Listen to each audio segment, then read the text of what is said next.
together for, a specific period of time and so on. Oftentimes we look at the marital covenant, but I don't think that we spend or place enough emphasis or attention on the friendship covenant. And tonight I want us to look at the friendship covenant and look at the contribution it has to play to the success of all other covenants, especially that of the marital covenant. So, what is a friendship covenant? A friendship, it is a friendship in which you are binding yourself to each other as friends in the eyes of God. It is a friendship that is God inspired and God focused. Now, with that in mind, one of the things that I wanted to set the context for is that tonight, as we look at the topic, we're not just looking at the love relationships, but we're looking at relationships even within the context of your organization as Kiwanians. So the friendship covenant, these friendships are with people who ask you the tough questions instead of telling you what you need to hear. When things get tough and the rubber hits the road, they will always have your best interests at heart, no matter who the opposition is. And we will see references of this as we go to 1 Samuel 19, verse 1 to 7, and also 1 Samuel 20, verses 1 to 16. So we're going to come back and we're going to look at those references, maybe when we have our discussions and so on. So we see what the friendship covenant is, and we want to look at what it isn't. It isn't superficial. It isn't unequal or one-sided. It is a mutualistic and not a parasitic relationship. Okay? So those are some of the things that we want to bear in mind as we think about the friendship covenant. Now, how do we cultivate a covenant friendship, or how do we cultivate this type of covenant? Now, the first thing is that we cultivate the characteristics that allow us to be a good friend. Proverbs 18:24 says, "A man who has friends must himself be friendly." A man who has friends must himself be friendly. It also says, "But there is a friend who sticks closer than a brother." So as we think about that, we want to bear these things in mind. Recording in progress. Galatians 5:22 to 23 also says, "But the fruit of the Spirit is love, joy, peace, forbearance, kindness, goodness, faithfulness, gentleness, and self-control. Against such things there is no law."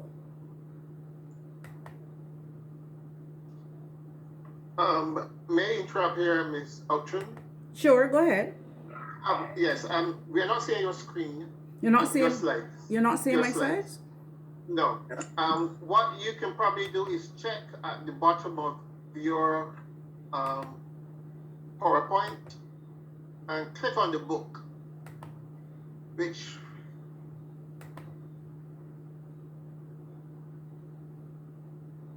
and then you can use the arrow.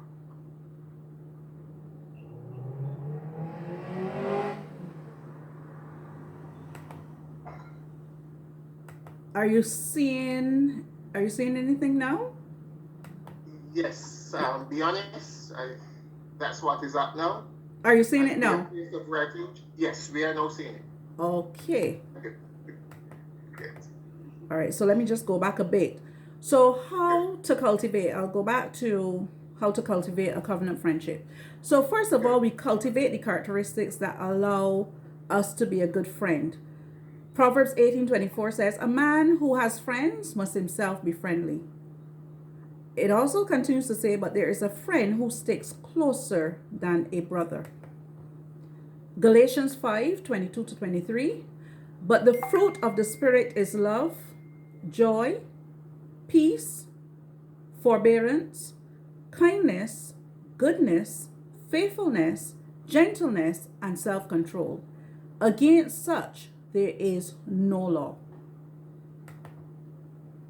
Now, as we're cultivating the friendship covenant, there are few characteristics that I pulled out that I think are critical to maintaining, to cultivating and maintaining the friendship covenant. And the first one is to be honest. Now, many of us would consider ourselves to be honest persons. But when we talk about honesty within the friendship covenant, this goes beyond the character trait of honesty. A covenant friend is someone who will give the truth. Now, the question is, can you be an honest person and not give the truth? It sounds like an oxymoron, but think about it. Can you be an honest person but still not give the truth? And I'm proposing here that one can be a good friend who doesn't lie, but also one who does not give the gospel truth. And, tonight I want to, we have a mixed audience, we have males and females, and I want to just pull at the coattails of the males for a little bit, because I think many of us females would have experienced from our males that thing called silence, where females are often the ones who talk. And oftentimes when we are trying to get a response from males or get their opinion on particular things, what we get is oftentimes deafening silence. And the question is, can you be an honest person and still not give the truth? So I just want to leave that out there, right? I don't want to do anything that would compromise my ability to be invited again. But I just want to throw that out there. Can you be an honest person and still not give the truth? And I think that oftentimes females in relationships complain that they don't get the truth. So that's the first thing I want to do.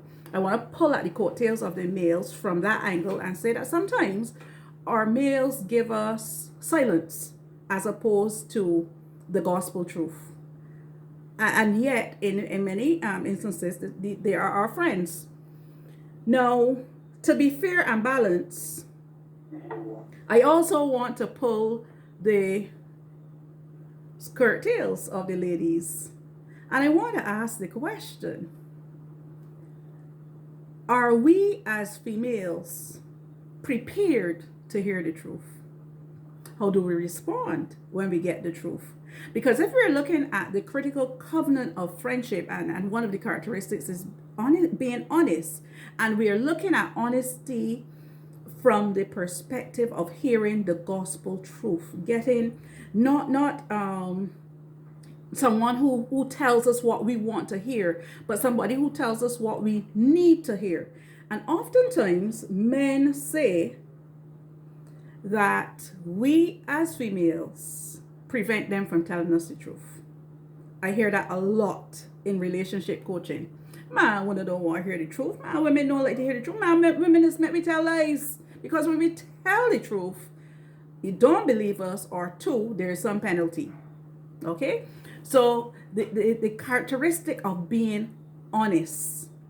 And if we're going to cultivate the friendship covenant, then both males and females have to make sure that such an environment is created that this can play out in that type of relationship.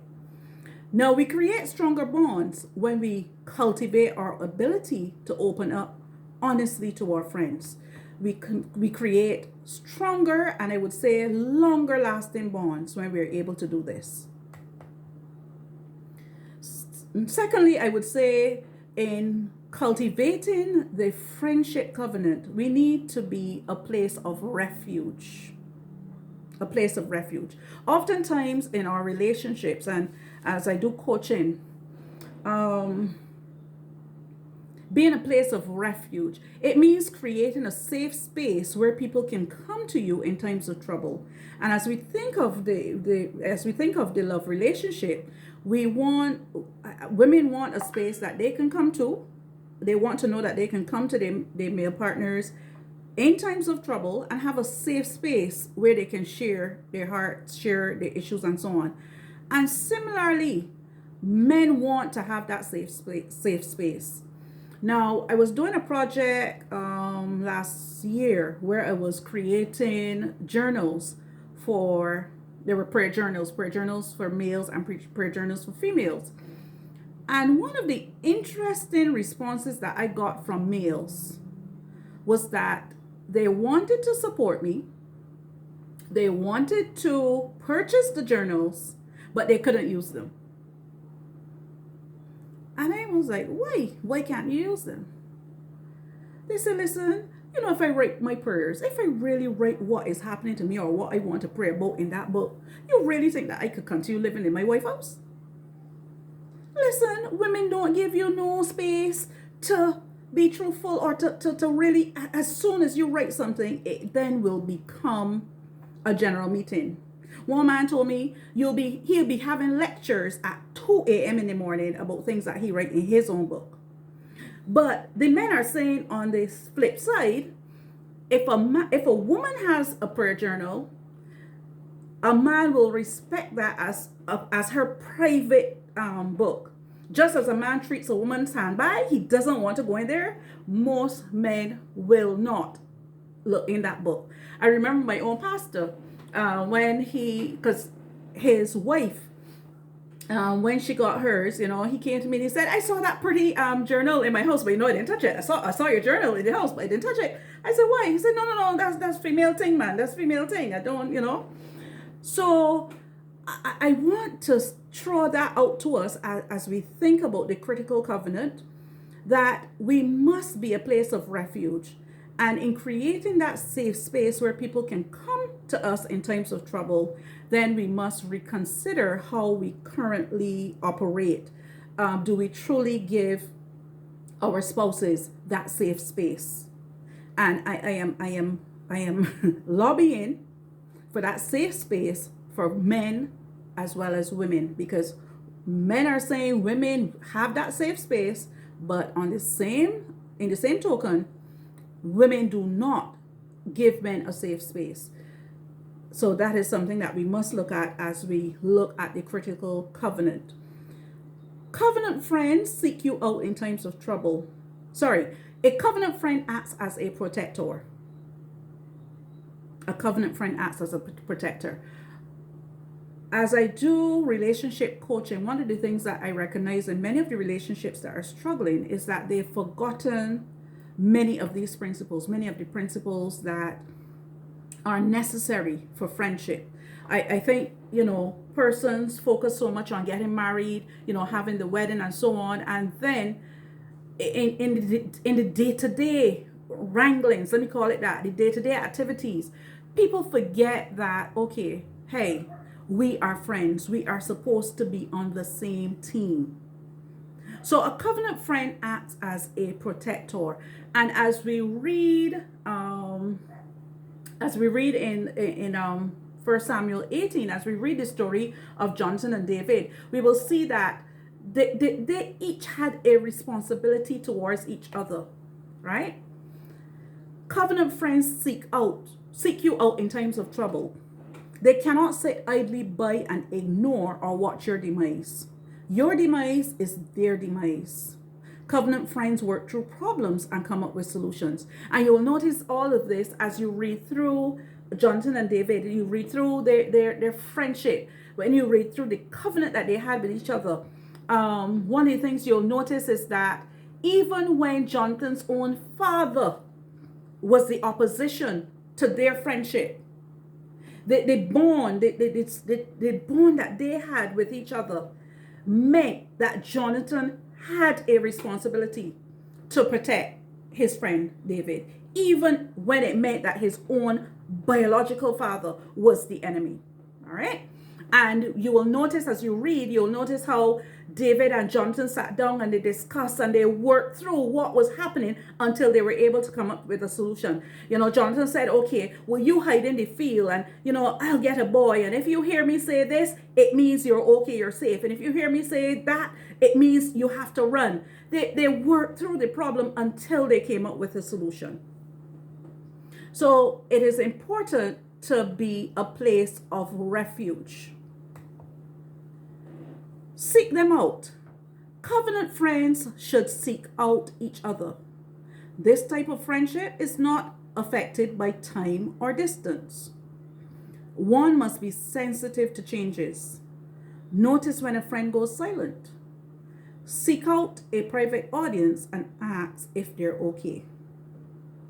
Now, I want to back up on these in terms of cultivating the covenant friendship. And I want to back up and I want to look at this also in the context of the organization called the Kiwanis. And I believe that, as we look at the friendship covenant, I believe that your organization is such an organization that is built on these principles.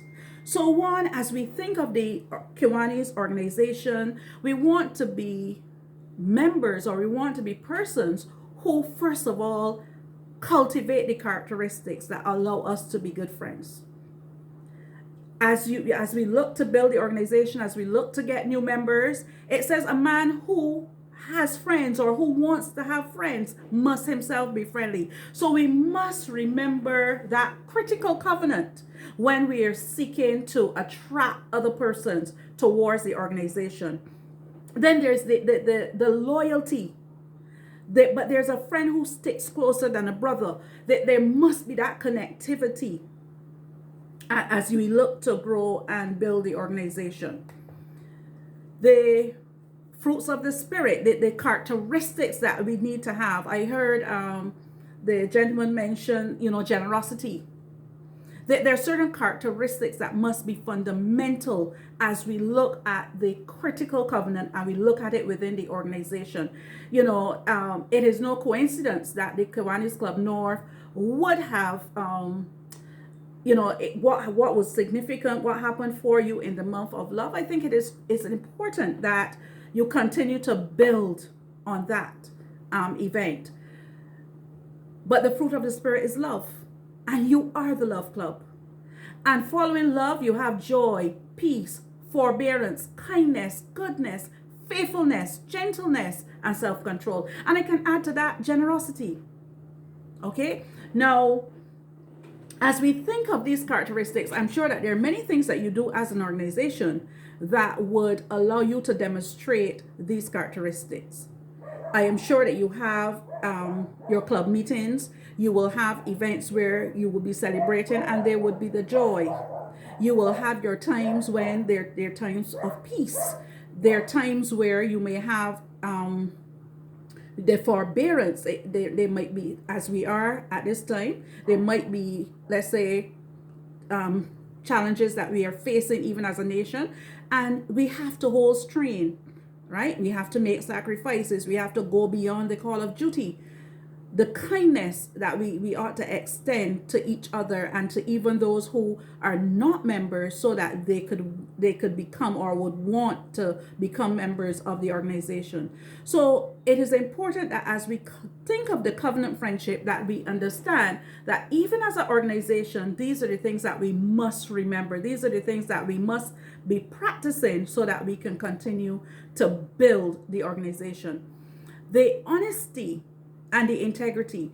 As we think of the organization, we want to be clear as to what the organization stands for. We want to allow persons to experience the integrity of the organization.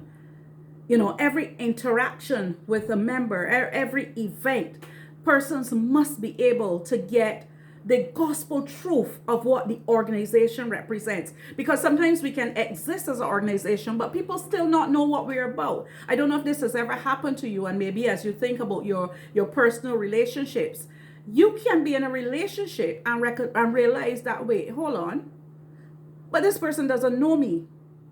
This person doesn't know who I am.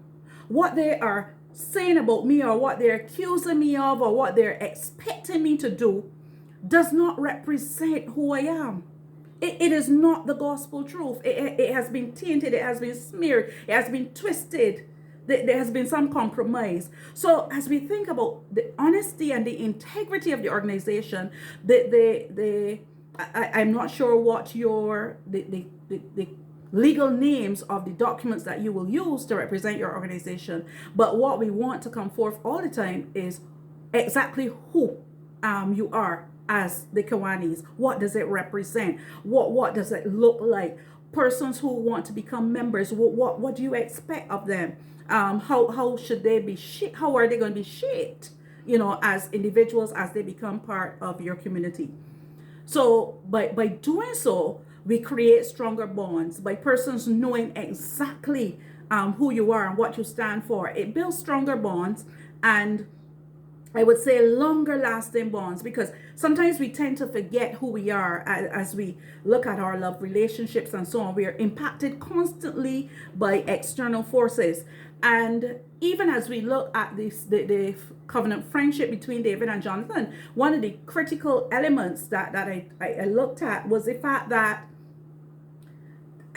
external persons outside of your organization, persons outside of your relationship, sometimes persons outside of but still very close to, can impact your relationship. Because we see that David and Jonathan, even though they had a good bond of friendship, even though Saul was the person who kept David, because David had won more victories, a jealousy emerged. Saul became jealous because David was being celebrated. He was celebrated more than more than Saul, and Saul became jealous.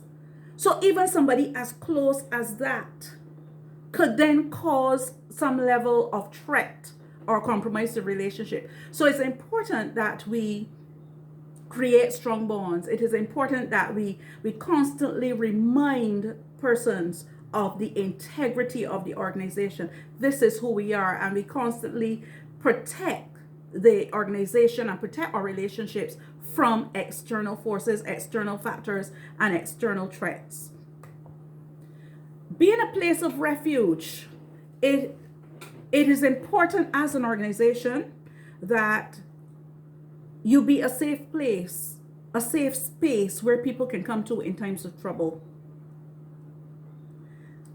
The covenant organization, the organization that operates within the covenant friendship, also acts as a protector. And I do believe that as the Kiwanis, that there are things built in to what you do that would allow you to protect individuals, protect vulnerable individuals in the society. It is important that you are always seen as that safe space. It is important that people know that you care enough, that there's such a connection that you cannot sit idly by and ignore or watch the demise of your members, because the demise of a member is also the demise of your community and your organization. It is important that as you continue to be a place of refuge, that you continue to work through problems and come up with solutions together. They say many hands make light work. So the covenant friendships also, seek them out. I think this is critical, because sometimes what I've noticed in many relationships is that sometimes persons are not as sensitive to when persons are becoming, disinterested or laid back, or when they're becoming, there's apathy that has set into the relationship and so on. It is important to seek people out. Covenant friends should seek out each other. And I think that's important in the organization as well, because there must be the continual wheel or engine, there must be a plan to continually seek out or to engage members, so that they always feel that there's something to be a part of. They feel that there's somebody who cares. There's somebody who, wants to bring them along. So it's important that even as an organization that you seek out your members and remind them, you encourage them. There are times too in an organization where you may have members who might not be active. They may not be active for a particular period of time for one reason or another. Sometimes people give reasons, sometimes they don't. But don't allow that to discourage you. The covenant friendship is not affected by time or distance. One must be sensitive to changes. I think that nothing brought this home more for me than, let's say, the period of COVID. As I looked at the church and I looked at how the church functioned traditionally, where maybe a lot of emphasis was placed on, the face-to-face physical church. Now, traditionally, if you were absentee member from church, if you were absent too often, you're not paying your tithes and so on and so forth, you could be forgotten. But in a situation now where there's no face-to-face meetings, persons are meeting on Zoom, nobody's going anywhere, you're all at home, the church had to change its strategy and recognize that, hey, people are not coming anymore. Does that mean that they're no longer a member? Does that mean they're not important? Does that mean that we don't communicate with them? So they had to find new ways of seeking people out. So it's important that we put structures in place that we can seek people out, whether that seeking is for face-to-face gatherings or whether that seeking is for virtual meetings. Because as an organization, we have the opportunities to seek people out, whether they live in the same locality or whether they are persons who live abroad and so on. So it's important that we put systems in place that we can reach persons face-to-face and also virtually. We must be sensitive to changes. Like I said, COVID would have brought with it many changes, and I believe that there are more changes to come. But we must have that sensitivity to changes so that we can always make adjustments. We can always come up with new solutions and so on as things change, so that the organization then does not become stagnant, that it does not become extinct.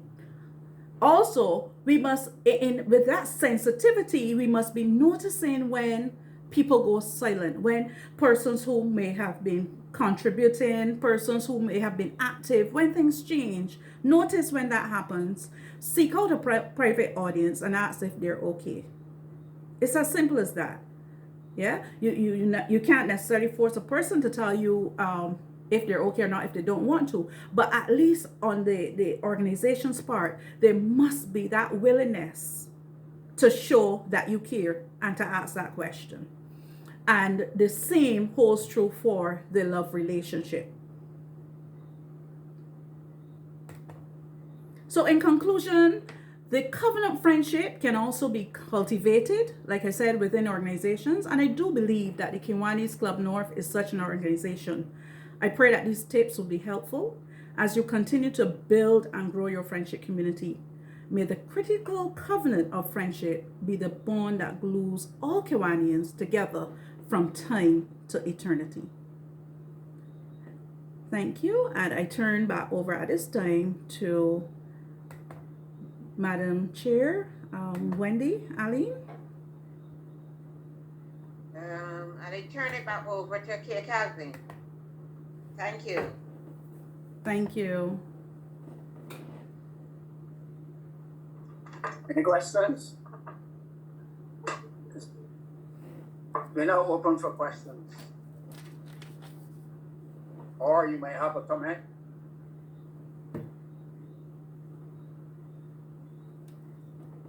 I see you already, President. Yeah, I would say before any questions, I would just like to tell Cheryl that she's always welcome at North Club, anytime. In fact, we're being honest here when I say that we would like to have her within our club, not just visiting, so she can take refuge here in the North Club.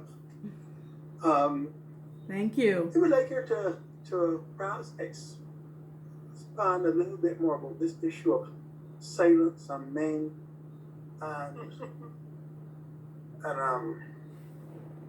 some men might see it as nagging, women like to nag them, and that's why they're going to a silent box. Can you expand on it a little bit more? Okay, good question. The issue of silence and men. First, let me ask, because I want to engage the audience.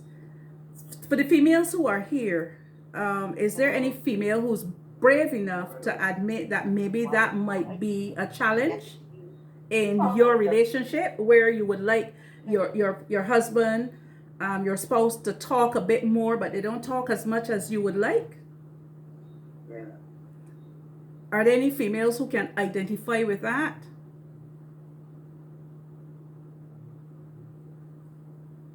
I see we have 42 persons here. You can unmute your mic and let us have an engaging conversation.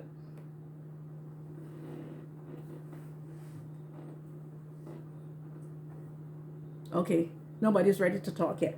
But as we look at the issue of silence in men, as you rightly said, oftentimes men see a woman's talking as nagging. And there's a presentation that we would have done from the Share Movement where we talked about the 3 types of women that men hate. And one is the nagger. We have the talker, the complainer, right? Now, it is, I think it's a real dilemma, the way that God would have created us as opposites. Oftentimes, I see the women want me to talk tonight on their behalf, but oftentimes when a woman is talking about something, it means that she cares. She cares. I don't know how that sits as far as men are concerned, because as was said earlier, when women talk and talk and talk and talk, men receive it as nagging. But from the women's perspective, when we do that, it is because we care. It sounds sinister. It may sound sinister. It may sound a bit twisted. But that's the reality of it. Many women, when they are talking, I know one gentleman said, who's divorced, said to me, listen, I am free now. I am happy. I'm having more sex. I don't have 2 a.m. meetings. Nobody puts me to sit upright in my bed at 2 a.m. to talk to me about nothing, right? And I said to him, but those 2 a.m. meetings, that was when she cared. I said, go back in your mind to when those meetings stopped, when she stopped talking. And it is at that point when the woman stops what men call nagging, that a woman then shuts down. She turns off. She tunes out. Now, I'm not justifying the nagging, but like I said to my client who came to me, like I said to him, what you needed to do, as you would in any business forum, was to guide her, to say to her, okay, this is how I would like us as a family to deal with issues when they arise in the relationship. Guide her. Because what she wants from you is to know that when she has a problem, it is important to you. That you are that safe space that she can come to. And you can say, well, listen, we can talk on Wednesdays at such and such a time about any issues that arise in the relationship. You can set a time. You can train her. You can coach her. Okay, this is how I want you to speak to me. When you speak to me like this is what I hear. This is what it does to me. I feel disrespected. I feel like a child and not a man. Because these are many of the things that men say that they experience in relationships. Don't speak to me as though you are my mother. Okay? Because all that will cause me to shut down. So when we think of this silence that we often get from men, there are reasons for it. And oftentimes, because we don't have the honesty that should exist in the friendship covenant, very often men are not able to say exactly how they feel without being penalized. And I think we all here as women know the penalty that we give to men when they are not behaving the way they should. I'm not sure if that answered the question that you raised in a way that you would have wanted me to address it. Any further comments? Any further questions?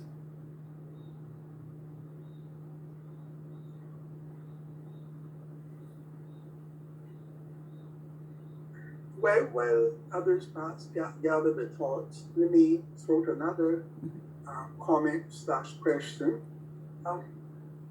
Some of the issues that we are encountering in terms of the friendship covenant, are these based in the way we were socialized? We were raised not to be honest, not to show love, not to be compassionate. Does that have to? Is some of it grounded in these things? I believe so. As I look back at, there's some people who don't like to involve the history of slavery in every discussion. But as I do studies on slavery and what we would have experienced as a people, I think there's some fundamental things that would have been ingrained in our psyches that today still affects our relationships. For example, when I look at what men went through, when I look at the fact that men were valued by their organs, a man's penis determined his value, it determined his worth. Now, when you think of that in the context of today's relationship, when you think of it in the context, and I'm going to say the Barbadian man, yeah? Persons who are outside of Barbados can stretch it globally. But let's talk about the Barbadian male. When we look at sexuality to the Barbadian male, I think sometimes we as women take it for granted how much sexuality, how much the sexual organ, how much it really means to a man. I think we take for granted how important sex is to the male. And not just from the perspective of slavery, but also if we look biblically and we look at how the man was created, we know without a shadow of a doubt that men are visually stimulated. I mean, you can test that. You can do as many hypotheses as you want. I mean, the holiest of holiest of males, and they're visually stimulated. They will respond. They will look. They will respond. And even biologically, there's something that I noticed. There was a day I was teaching my class, and that Saturday morning, the persons who were at class early, they were all males. I had all males in the classroom. And we were talking, and the males were engaging, and they were working fine. One young lady came, and as soon, I mean, this thing, I never forgot it because it was so distinct. This thing left an indelible mark on my psyche as a teacher, because I know how I was talking with my males and how they were talking with me, and I had their total attention. And as soon as this young lady came in, I realized that my males start fidgeting, pulling down the pants, sitting up. And I was like, what happened? Just like that, the males started fidgeting, and the classroom became disruptive, and I was like, what happened? And then when I looked at her, I said, but the only thing that changed was that she came in the room. Now, this young lady came in the room, and she was wearing a strap blouse lower busted, a nicely fitted jean skirt with little cutout holes and stuff, and she's a plus size girl, right? And as I thought about it, but the only thing that happened was that this young lady came in. She did not come in and disrupt. She did not talk or anything. She didn't. But the males just, at one point, one of the males got up and went to a side of the room and stood up. And I was like, what's happening? Why he getting up in the classroom? Why he walking around? Wait. And then it hit me. Hold on. Something is happening in the region of the male pants that's causing the males to pull down the pants. Something is happening to the males that's causing them to get up. Because something else is getting up. And I recognize that this is a very decent audience. So I'm trying to coach my language in a way that, adults can understand. And this happened with teenagers.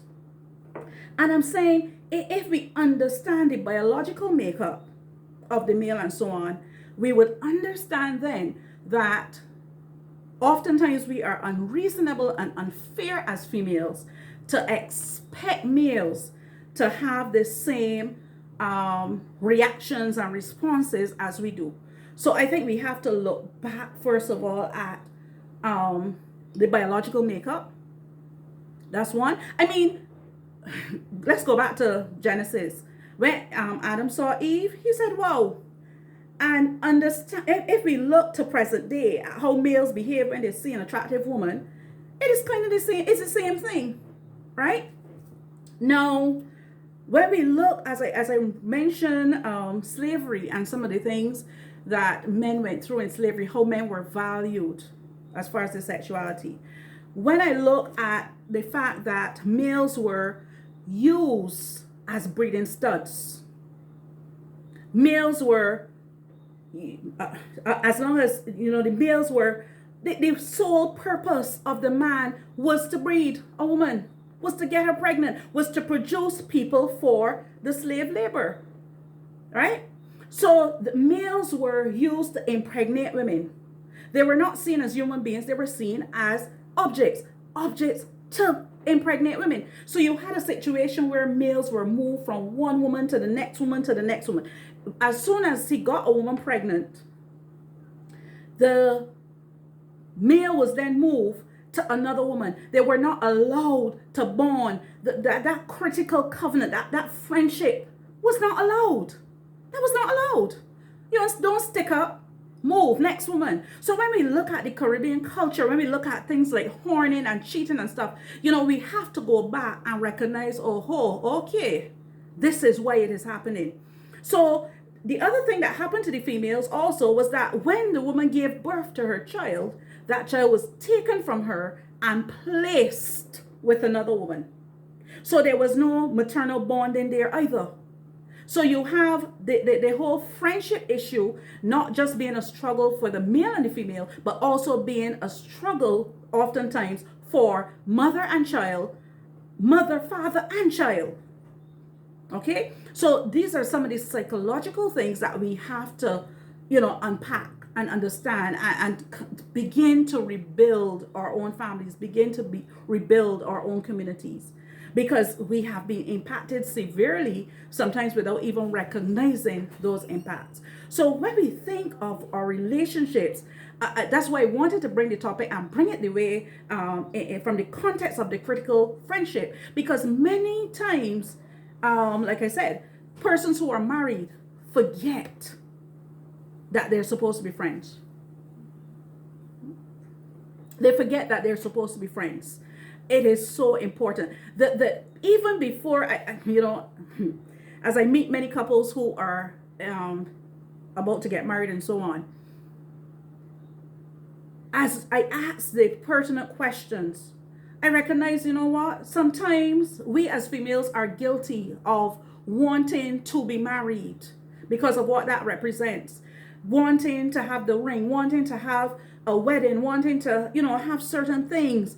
But when it comes to understanding the groundwork that has to go into that relationship as far as friendship is concerned, I think sometimes we are not necessarily taught or coach, or we don't have the real conversations, we don't have the real discussions, because a lot of what plays out in the marriage relationship, when you look at how relationships break down, you recognize then that you have two people who are together in the same space, but they're not necessarily one. Many times I hear, you hear my this and my that, and you from the get-go, I'm talking about people who are getting married, people who are just married, and there's that separation, there's that competition, right? Even though we're using terms like my wife and my husband, you recognize that when you really unpack it, persons are not necessarily seeing themselves as being on the same team. Persons are not seeing that critical element of friendship, because if we are friends, then we do not do certain things. We cannot do certain things. And even when we do, we must come back to base and recognize, hey, no, we are friends. We cannot treat each other like this. We cannot speak to each other like this. If I'm your friend, then I don't want to put you out there in a bad way. If I am your friend, then I have to protect you from even my friends. Because if I am your friends, then my friends must understand that they are our friends. So I think those are some of the things that we must look at, and look at how we need to address them so that we can have healthy relationships.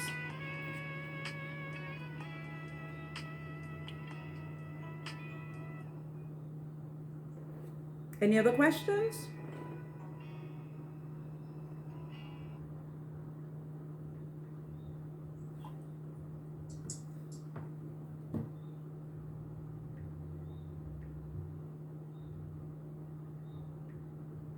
Everybody is extremely quiet.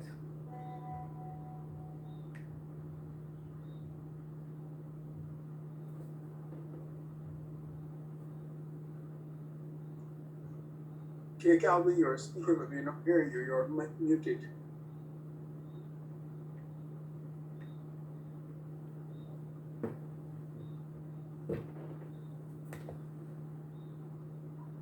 President Eric, can I ask a question, please?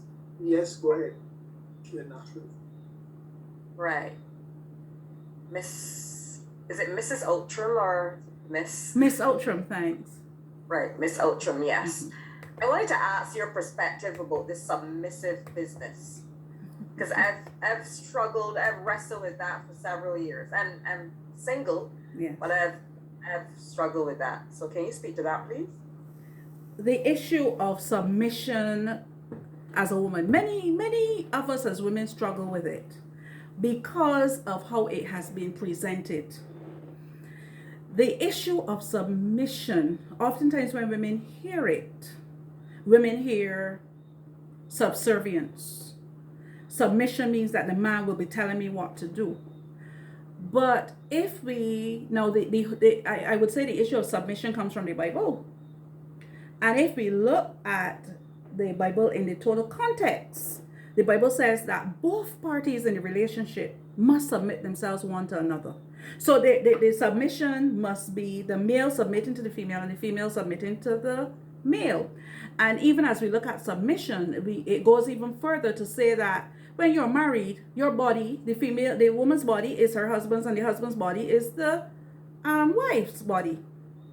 So there is that balance, there's that exchange. But I think that there has been this service that has been done to that word submission, and sometimes even within the Christian context, that has skewed it out of the context that God intended it to be. So first of all, submission is a good word.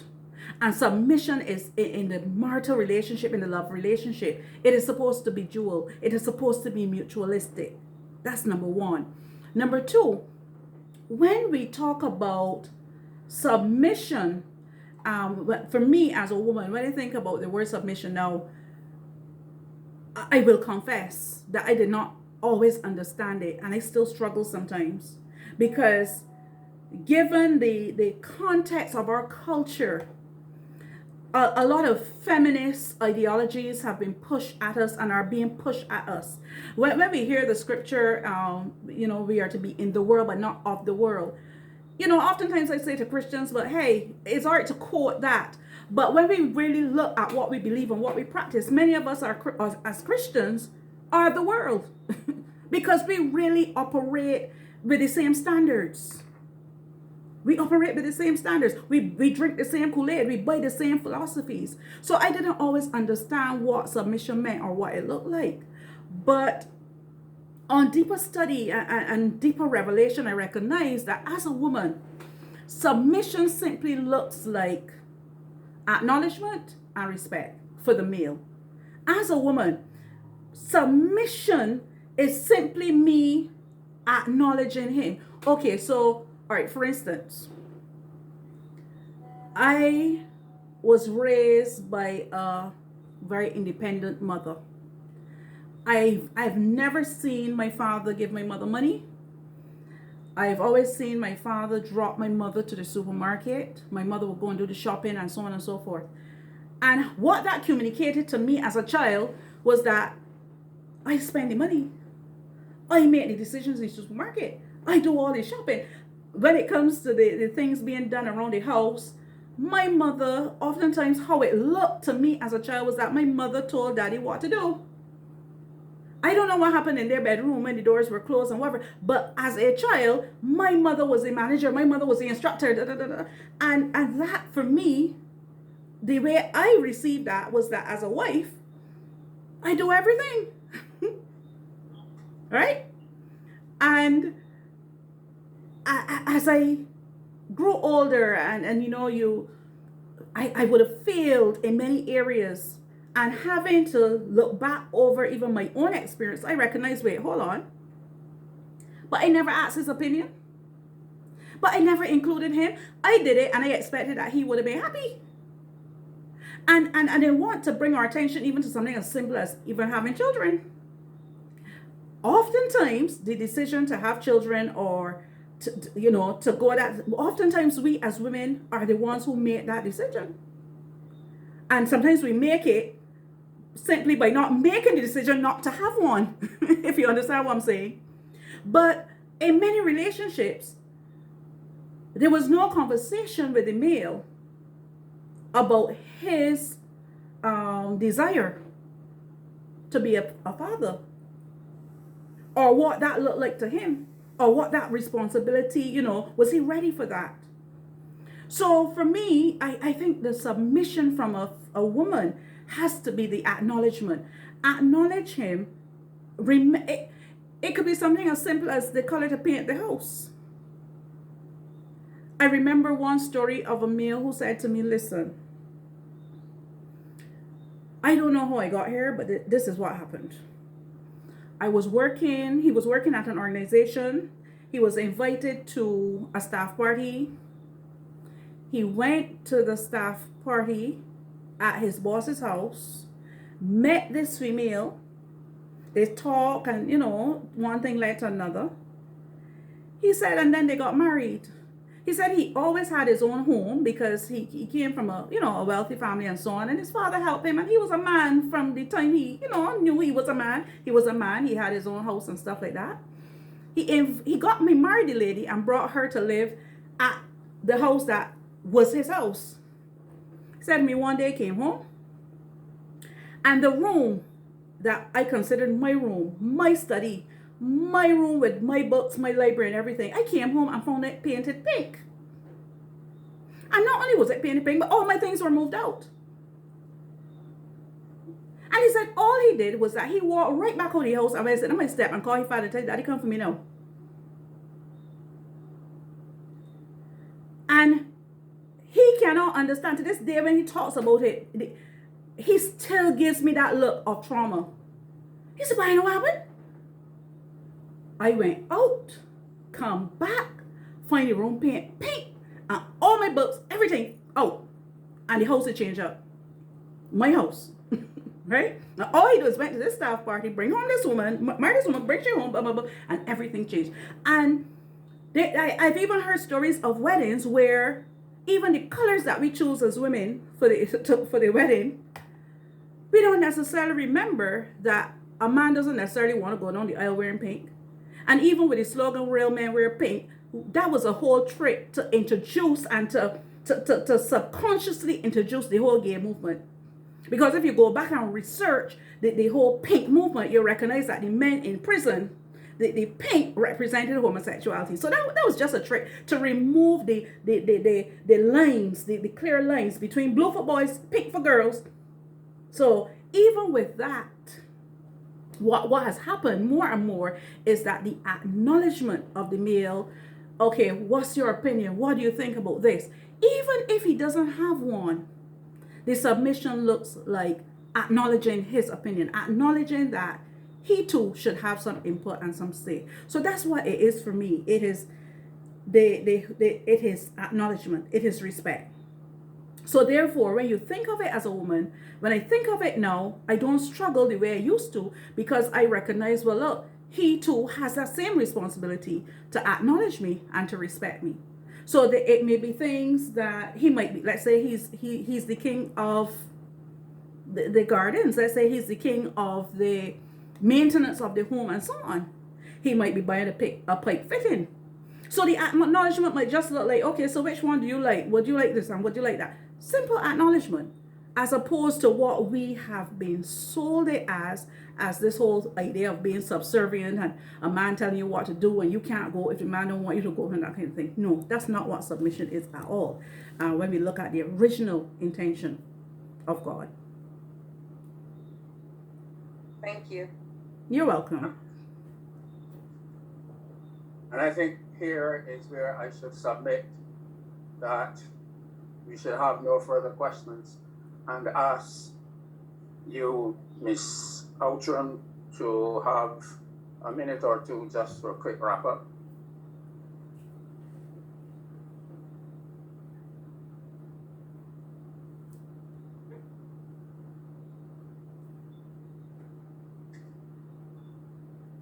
You're muted.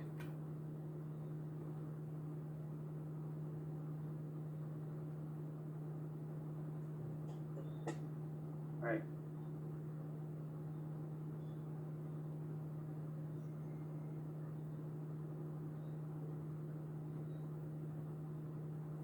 Can I repeat that then, Ms. Outram? Because you seem not Sure, sorry. Oh. Yes, you said you wanted me to wrap up at this point? Quickly. Yes, okay. Right, so in closing, I just want to thank those of you who would have participated. Thank you for the invitation to share with you. And I pray that the tips shared, that they would help, the organization as you continue to build, as you continue to grow. And for persons who will be celebrating this month as a month of love, as you go into Valentine's Day and so on, remember the critical covenant. Remember that every other covenant should be built on the critical covenant of friendship. So thank you and God bless you. And you too.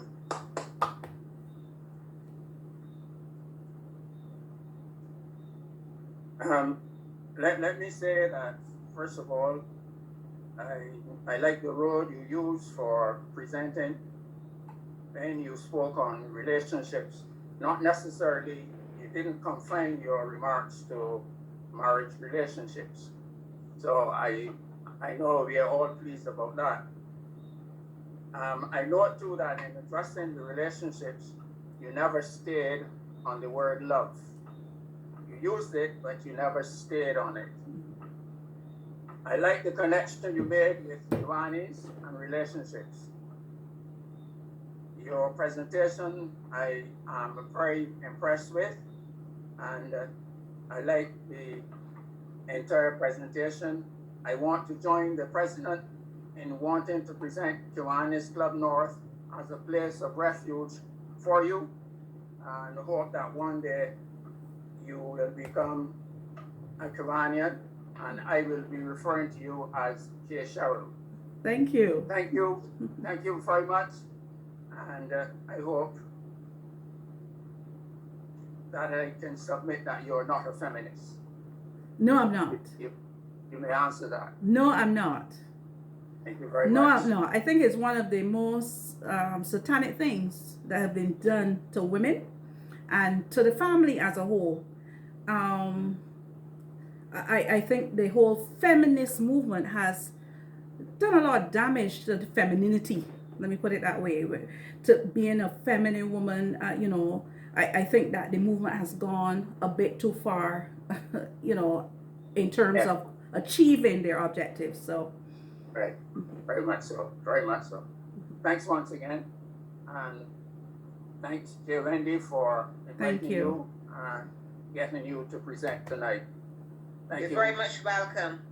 And back to you now, Mr. President. Thank you very much, K. Calvin. You are